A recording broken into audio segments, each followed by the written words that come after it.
ഈ പാകിസ്ഥാൻ ഭീകര സംഘടന നമ്മുടെ രാജ്യ തലസ്ഥാനത്ത് ഈ വൻ സ്ഫോടനം നടത്താൻ ഇട്ടിരിക്കുന്നു എന്നുള്ള ഒരു രഹസ്യാന്വേഷണ ഏജൻസിയുടെ റിപ്പോർട്ടാണ് ഇപ്പോൾ പുറത്തു വന്നിരിക്കുന്നത്. അപ്പോൾ ഡൽഹിയിൽ അങ്ങനെ കനത്ത ജാഗ്രതയിലാണ് ഇപ്പോൾ നിൽക്കുന്നത്. അപ്പോൾ ഇത് തുടർച്ചയായിട്ടുള്ള ഒരു നിരീക്ഷണം എപ്പോഴും അവിടെ ഡൽഹിയിലുണ്ട്, കനത്ത ജാഗ്രതയുമുണ്ട്. അപ്പോൾ ഡൽഹി എപ്പോഴും പാക് ഭീകര സംഘടനയുടെ ഉന്നം തന്നെയാണ്.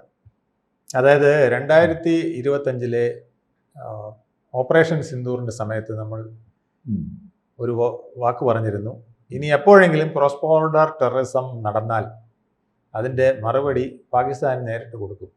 ഇനി അതിനകത്ത് ടെററിസ്റ്റ് ആണോ മറ്റു കാര്യങ്ങളോ നോക്കില്ല. അപ്പം അതുമുതൽ പാകിസ്ഥാൻ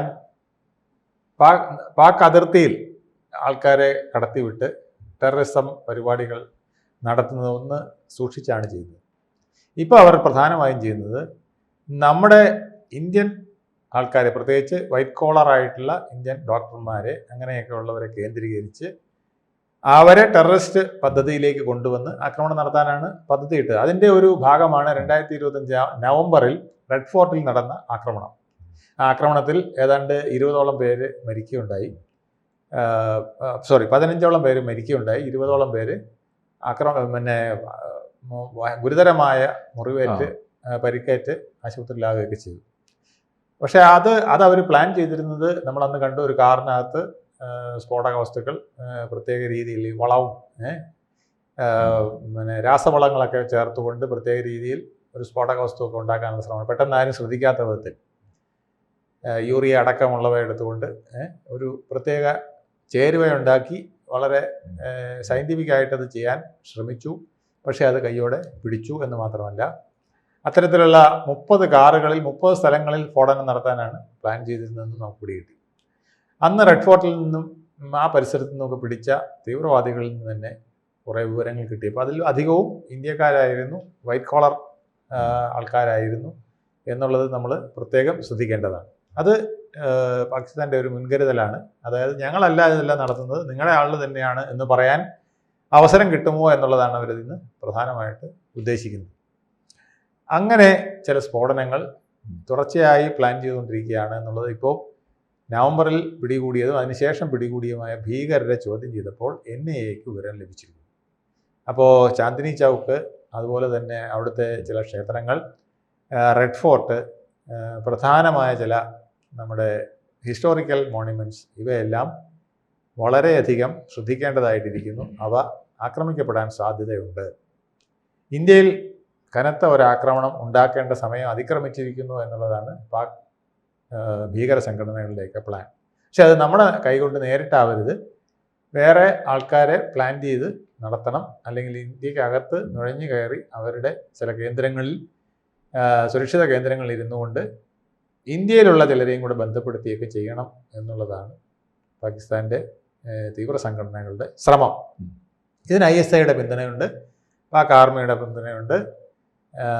അസീം മുനീർ തന്നെ ഇതിന് പലപ്പോഴും നേതൃത്വം കൊടുത്തിട്ടുണ്ട് എന്നുള്ളതൊക്കെ നമുക്ക് വ്യക്തമായ കാര്യങ്ങളാണ്. പക്ഷേ ഇന്ത്യ വളരെ ശക്തമായ നിരീക്ഷണമാണ് നടത്തിക്കൊണ്ടിരിക്കുന്നത്. മെയ് 2025 നമ്മുടെ ബോർഡറിൽ വളരെ ടെൻഷൻ ഉണ്ടാകുകയും പലരും നുഴഞ്ഞു കയറുകയൊക്കെ ചെയ്തപ്പോഴും ഇതുപോലെ ചിലർ അകത്ത് കടന്ന് പ്രശ്നങ്ങൾ ഉണ്ടാക്കിക്കൊണ്ട് ഇരിക്കുന്നുണ്ട്. അപ്പോൾ ഇത് സൂക്ഷിച്ച് കൈകാര്യം ചെയ്യേണ്ട ഒരു വിഷയം തന്നെയാണ്. ഇതിൽ സൂക്ഷിച്ചില്ലെങ്കിൽ അപകടം വരാമെന്നുള്ളത് നമ്മൾ നവംബർ 2025 സ്ഫോടനത്തിൽ നിന്നും, ഡൽഹി സ്ഫോടനത്തിൽ നിന്ന് തന്നെ നമുക്ക് മനസ്സിലായത്. ഈ ക്ഷേത്രങ്ങളും ഇവർ നോട്ടമിട്ടിട്ടുണ്ടെന്നുള്ളതാണ് പ്രധാനപ്പെട്ട മറ്റൊരു കാര്യം. അതെ, അത് ക്ഷേത്രങ്ങളെ നോട്ടമിടുന്ന 2 കാര്യങ്ങളാണ്. അങ്ങനെയാണെങ്കിൽ ഒരു വർഗീയ കലാപത്തിനും കൂടെ സാധ്യത കൂടുതലാണ്.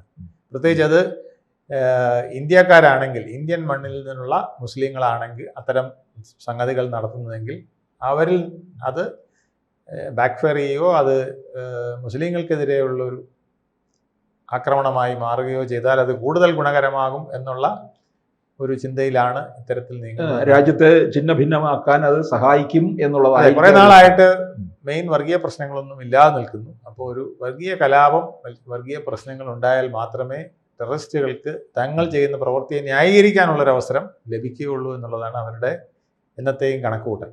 ഞങ്ങളുടെ സാധാരണക്കാരെ ആക്രമിക്കുന്നു, അപ്പം ഞങ്ങളും തിരിച്ചടിക്കാൻ തയ്യാറാകുന്നു, ഞങ്ങൾ സ്ഫോടനം നടത്തുന്നു എന്ന് പറയാനുള്ള ഒരു ബാക്ക്ഗ്രൗണ്ട് ക്രിയേറ്റ് ചെയ്യാനും ഇതിൻ്റെ പിന്നിൽ ശ്രമമുണ്ടെന്നുള്ളതാണ് മനസ്സിലാക്കുന്നത്. ഇതിന്നൊന്നും തുടങ്ങിയതല്ല, വർഷങ്ങളായിട്ട് നടക്കുന്നതാണ്. പക്ഷേ നരേന്ദ്രമോദി 2014 അധികാരത്തിൽ വന്നത് മുതൽ നിരന്തരം അവരുടെ ഒരു നീക്കത്തിനെയും വിട്ടുകൊടുക്കാതെ തിരിച്ചാക്രമണം ഉണ്ടാകുന്നു. ബാലാക്കോട്ടായാലും പിന്നീട് ഉറിയായാലും ഏത് സംഭവം നടന്നാലും നമ്മൾ തിരിച്ചടിക്കുന്നു.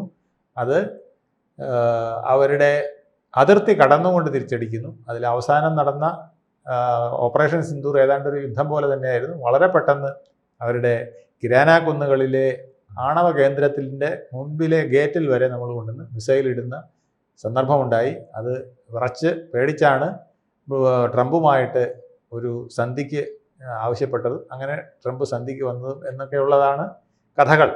പക്ഷേ ട്രംപ് അങ്ങനെയല്ല പറയുന്നത്. ട്രംപ് ഞാനാണ് ഇതിനകത്ത് എല്ലാ ഉത്തരവാദിത്തം എടുത്ത് മധ്യസ്ഥത വഹിച്ച് തീർത്തതെന്നാണ്. അങ്ങനെ ട്രംപ് ഇങ്ങോട്ട് വന്നപ്പോൾ നമ്മളാണ് പറഞ്ഞത് അങ്ങനെയാണെങ്കിൽ പാകിസ്ഥാൻകാർ ഞങ്ങളുടെ അടുത്ത് വരട്ടെ. അങ്ങനെ പാകിസ്ഥാൻ മിലിറ്ററിയും ഇന്ത്യൻ മിലിറ്ററിയുടെയും ചീഫുകൾ തമ്മിൽ സംസാരിച്ചാണെന്ന് തീർപ്പ് ആദ്യമായിട്ട് ഉണ്ടായത്. അതിനുശേഷമാണ് പൊളിറ്റിക്കൽ ഇൻവോൾവ്മെൻറ്റ് തന്നെ വന്നത്.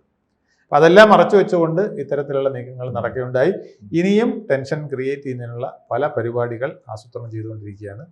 ഇത് നമ്മൾ വളരെ സൂക്ഷിച്ച് കൈകാര്യം ചെയ്യേണ്ട ഒന്നാണ്. ഇല്ലെങ്കിൽ വീണ്ടും പല വിപത്തുകൾക്ക് നമുക്ക് കാരണമാകും.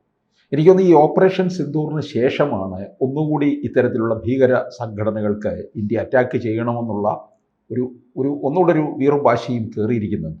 അല്ല, അത് അവരുടെ താവളങ്ങളെ ഇപ്പോഴും നമ്മൾ നിരീക്ഷിച്ചുകൊണ്ടിരിക്കുകയാണ്. അത് അവർക്ക് വലിയൊരു ഭയമുള്ള കാര്യമാണ്. നമ്മളന്ന് 9ഓളം താവളങ്ങൾ അവരുടെ ഭീകര കേന്ദ്രങ്ങൾ തകർത്തല്ലോ. ആ ബോർഡറിലുള്ള പഞ്ചാബിലും മറ്റുമുള്ള ആ കേന്ദ്രങ്ങൾ തകർത്തോടുകൂടി പ്രധാനമായും അവരുടെ ശക്തി അവിടെ നിർവീര്യമാക്കപ്പെട്ടിട്ടുണ്ട്. ഇനി അത്തരം ഒരു സെറ്റപ്പിലേക്ക് അവർ വരുന്നെങ്കിലും അത് പൂർണ്ണമാക്കാൻ അവർക്ക് കഴിഞ്ഞിട്ടില്ല. ഇന്ത്യയുടെ നിരന്തരം നിരീക്ഷണമുണ്ടെന്ന് അവർക്കറിയാം. അപ്പം അതുകൊണ്ട് അവിടെ വിട്ട് ഇന്ത്യക്കകത്തേക്ക് കടന്ന് ഏതെങ്കിലും ആക്രമണങ്ങൾ ഉണ്ടാക്കുക, അതിന് ഇന്ത്യക്കാരെ കൂടി ഇൻവോൾവ് ചെയ്യിക്കുക എന്നുള്ളൊരു തന്ത്രമാണ് നവംബർ 25 ഡൽഹി സ്ഫോടനത്തിൽ മുതൽ നമ്മൾ കാണുന്നത്. ആ പുതിയ തന്ത്രങ്ങളെ NIA പലപ്പോഴായിട്ട് പൊളിച്ചുകൊണ്ടിരിക്കുകയാണ്. അതിൻ്റെ ഭാഗമായിട്ട് നമുക്ക് കിട്ടിയ ചില വിവരങ്ങളാണ് ഇപ്പോൾ ചെങ്കോട്ടയിലും അതുപോലെ തന്നെ ചാന്ദിനി ചൗക്കിലെ ക്ഷേത്രങ്ങളിലുമൊക്കെ ബോംബ് സ്ഫോടനം ഉണ്ടാകും എന്നുള്ള ഒരു ഭീഷണിയിൽ നിന്ന് മനസ്സിലാക്കും. എനിക്കൊന്ന് പ്രത്യേകിച്ച് ഈ ഭീകരത ലോകം മുഴുവൻ ഈ ഓപ്പറേഷൻ സിന്ദൂറിൻ്റെ അതിനുശേഷം ഇന്ത്യ നടത്തിയ ആ ഒരു യാത്രയിലൂടെ ലോകത്തിന് ബോധ്യപ്പെടുത്തി കൊടുത്തതും ഇവരെ കൂടുതൽ അരിശം കൊള്ളിച്ചിരിക്കുന്നുണ്ടോ? തീർച്ചയായിട്ടും. അതിൽ മാത്രമല്ല, ഇപ്പം നമ്മൾ ഏറ്റവും ഭയക്കേണ്ട രണ്ട് കാര്യങ്ങൾ. ഒന്ന്, സൗദിയുമായിട്ട് പാകിസ്ഥാൻ ഉണ്ടാക്കിയ കരാർ. അതായത് ഒരു മ്യൂച്വൽ കരാർ ഉണ്ടാക്കിയല്ലോ, ഞങ്ങൾ പരസ്പരം സുഹൃത്തുക്കളായിരിക്കുമെന്നും ഏത് രാജ്യങ്ങളുടെയും സുരക്ഷിതത്തെ ബാധിക്കുന്ന ഏത് പ്രവൃത്തി ഉണ്ടായാലും പരസ്പരം സഹായിക്കാമെന്നുമുള്ള സൗദി പാക് കരാർ. അതൊരു പ്രധാനപ്പെട്ട ഭീഷണിയാണ്. നമ്മളത് വളരെ സീരിയസ് ആയിട്ട് കാണേണ്ട ഒന്നാണ്. അതുപോലെ തന്നെ നാറ്റോ, ഇസ്ലാമിക് നാറ്റോ എന്ന് പറഞ്ഞൊരു സഖ്യം ഇപ്പോൾ ശക്തമായി വരികയാണ്. ഇസ്ലാമിക് നാറ്റോ പലപ്പോഴും ലോകത്തിന് തന്നെ ഭീഷണിയാണെന്ന് പല രാഷ്ട്രങ്ങളും കണക്കൂട്ടുന്നു. ഇത്തവണത്തെ ഫ്രഞ്ച് പ്രസിഡന്റ് ഇമ്മാനുവൽ ഇവിടെ വന്നപ്പോൾ നടന്ന പ്രധാന ചർച്ചകളിലൊന്ന് നരേന്ദ്രമോദിയുമായി നടത്തിയതും അത്തരം കാര്യങ്ങളാണ്. ഈ യൂറോപ്യൻ നാറ്റോ എന്ന് പറയുന്നത് വളരെ റെസ്ട്രെയിൻഡ് ആയിട്ടുള്ള ഒരു നീക്കമാണെങ്കിൽ ഈ ഇസ്ലാമിക് നാറ്റോയിൽ ഒരുപാട് അപക്വ രാഷ്ട്രങ്ങൾ, തീവ്രവാദ ശൈലിയിലുള്ള രാഷ്ട്രങ്ങൾ, എടുത്തിയാട്ടക്കാരായ രാഷ്ട്രങ്ങളൊക്കെ ഉണ്ട്. തുർക്കിയെപ്പോലെയും പാകിസ്ഥാനെ പോലെയൊക്കെയുള്ള രാഷ്ട്രങ്ങൾ അവർ വളരെ അപകടകാരികളാണ് എന്നുള്ള തരത്തിലുള്ള ചർച്ചകൾ വരെ നടന്നിട്ടുണ്ട്. അതിൻ്റെയൊക്കെ റിസൾട്ട് കൂടെയാണ് ഈ നമ്മളിപ്പോൾ ഫ്രാൻസുമായിട്ട് നടത്തിയ ആയുധ ഇടപാടുകൾ. 144ഓളം റഫേൽ വിമാനങ്ങൾ നമ്മൾ വാങ്ങിക്കാൻ തീരുമാനിച്ചത്. വലിയ സെക്യൂരിറ്റി ഡീലുകൾ നമ്മളിപ്പോൾ നടത്തിയിരിക്കുന്നത്. ഇതൊക്കെ അതിനെ കൂടി ഉൾക്കൊണ്ടുകൊണ്ടാണ്. അപ്പോൾ ചെറിയ തലത്തിൽ നടക്കുന്ന നീക്കങ്ങളെ പോലും, ഇതുപോലുള്ള ഭീകരവാദ പ്രവർത്തനങ്ങളെ പോലും നമ്മുടെ സുരക്ഷയ്ക്കായിട്ട് വലിയ ബന്ധങ്ങൾ ഉണ്ടാക്കുന്നതിന് കേന്ദ്ര സർക്കാരും നരേന്ദ്രമോദിയും മുന്നോട്ട് വരുന്നു എന്നുള്ളത് ഇതിൽ നമുക്ക് കാണാം. കൂടുതൽ വാർത്തകളും വിശേഷങ്ങളും നിങ്ങളിലേക്ക് എത്താൻ ABC മലയാളം സബ്സ്ക്രൈബ് ചെയ്യുക, ബെൽ ബട്ടണും അമർത്തുക.